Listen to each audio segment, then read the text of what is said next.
Hi guys, good day. Today we'll discuss to you about area under the curves. So yung topic ko na to, it involves calculus. Okay, so actually, lahat naman ng yun, volumes, areas, galing po yan lahat sa calculus. Now, ano ito?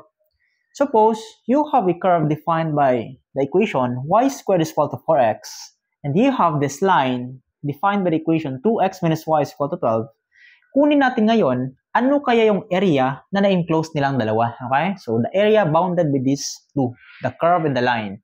So, before you can define or before we can solve that, we need to graph this first. Okay?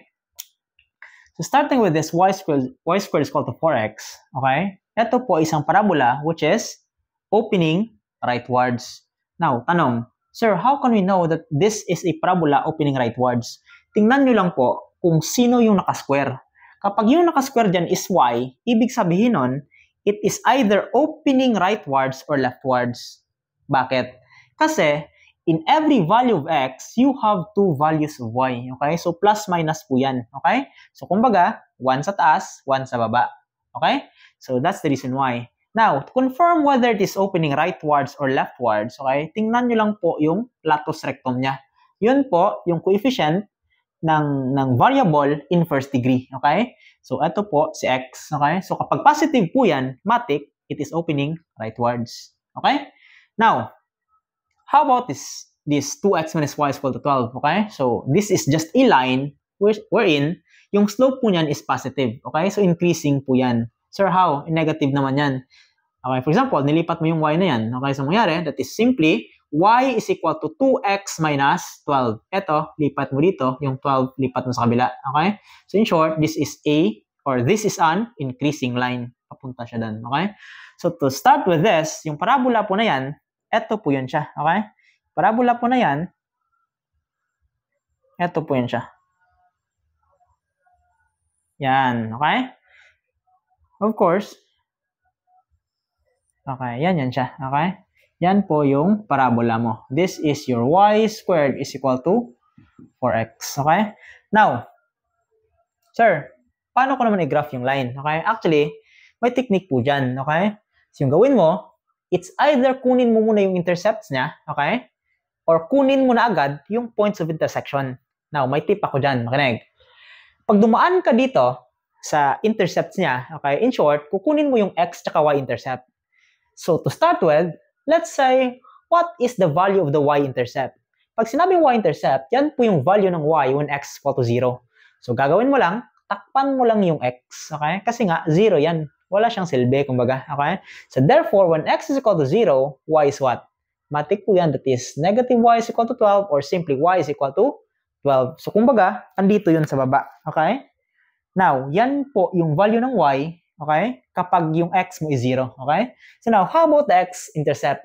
Okay, again, that is the value of x when y is equal to 0. So gawin mo, takpan mo lang ngayon si y, okay? So therefore, 2x is equal to 12 and x therefore is 12 divided by 2, that is 6. So kumbaga, andito si x-intercept mo, okay? So connect the dots, dito, tsaka dito, yan po yung line mo, okay? But, eto yung gawin mo. Huwag kang dumaan dyan, okay? Kasi, mahirap po yan.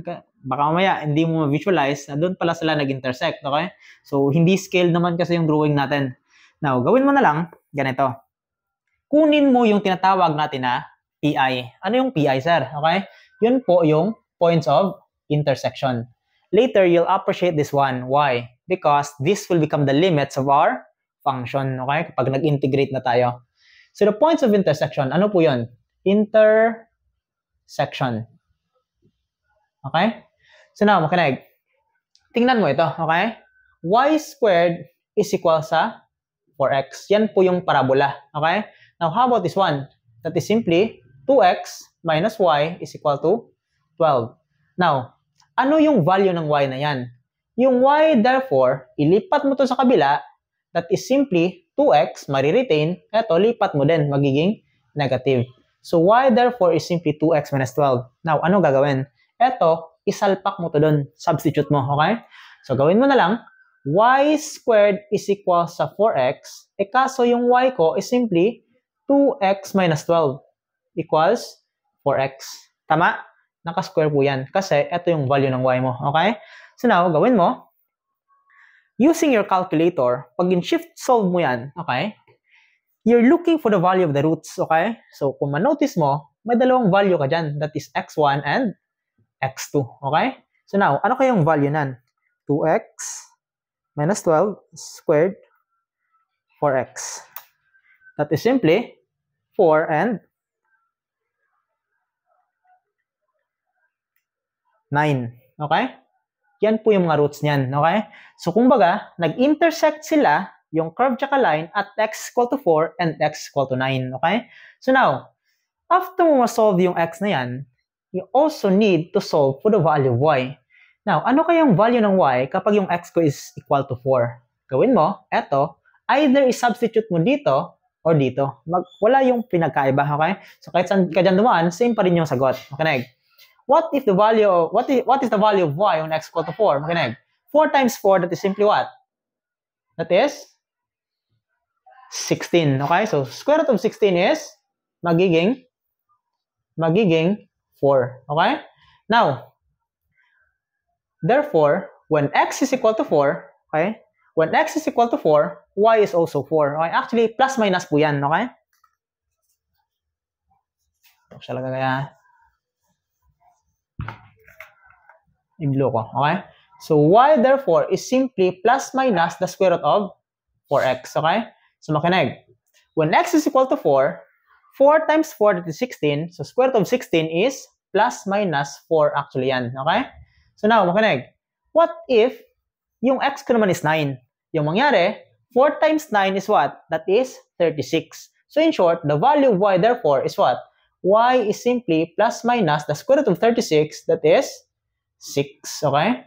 So, now, when the value of x is 4, y therefore is 1, or y therefore is 4 also.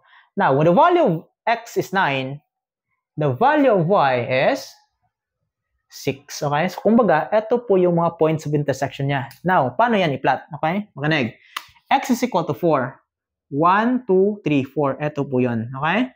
Now, ano yung value ng y? Sir, positive ba kukunin ko o negative? Makinig.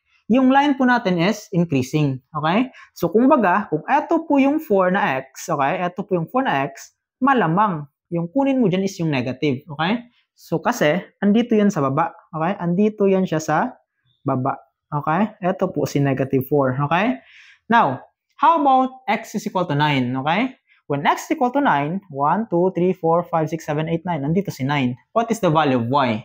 Yung y mo naman ngayon is andito sa taas, okay? So, kumbaga, ito po yung isang points of intersection niya.